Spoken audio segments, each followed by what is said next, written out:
Coming soon to Amazon.com, The Power of Forgiveness. I posted it on my platform. The cover is ready and everything. So I'm just trying to let you guys know that I'm really serious. I'm really intentional about this. The Price of Being Chosen, Sex is Not Casual, and My Brother's Keeper, which is a fictional book about four guys, sorry, that have been friends since childhood, and they go through certain situations in their life. Today I'm going to talk about forgiveness. In Mark 11, verse 24 says that if you don't forgive others, God will not forgive you. So that means that if you don't forgive people, that's going to hinder your blessings from flowing. That's going to hinder the things that God wants to do in your life. So don't allow what somebody has done to hinder you from having your best life and the life that God intended for you to have.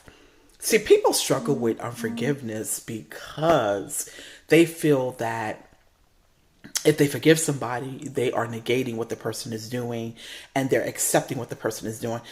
By no means, the person was wrong in what they did to you. They were very wrong.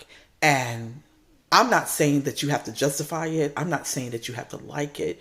But forgive them in the sense that you release what they did to you so that you can move on with your life, so that you're not harboring bitterness and unforgiveness in your spirit, so that when you see the person, you don't feel like you want to delete them or you don't feel like you want to curse them out and so forth, because what happens a lot of times is when you don't heal from those emotions, it gets out of hand. That's why you read articles in the papers about people being deleted over situations, because people couldn't let go. They couldn't release the anger and the harsh feelings. They just couldn't release it.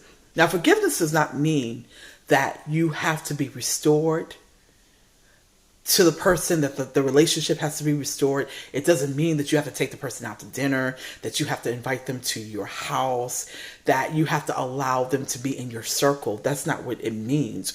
You can forgive a person and still not speak to them ever again or have any connection with them again. Trust me, there are plenty of people that I have forgiven I am in no longer contact with. Now, if I see them on the streets, probably most likely I won't, because I don't live in New York anymore. But if I happen to be visiting in New York and I see them, I will say hello and I will keep it moving. I will say hello with a smile and keep it moving. No, you're not getting my phone number. We're not going out to lunch. We're not doing anything. I love you, but from a distance. That's what forgiveness is. You can forgive somebody and move on with your life and be happy and not think about them again.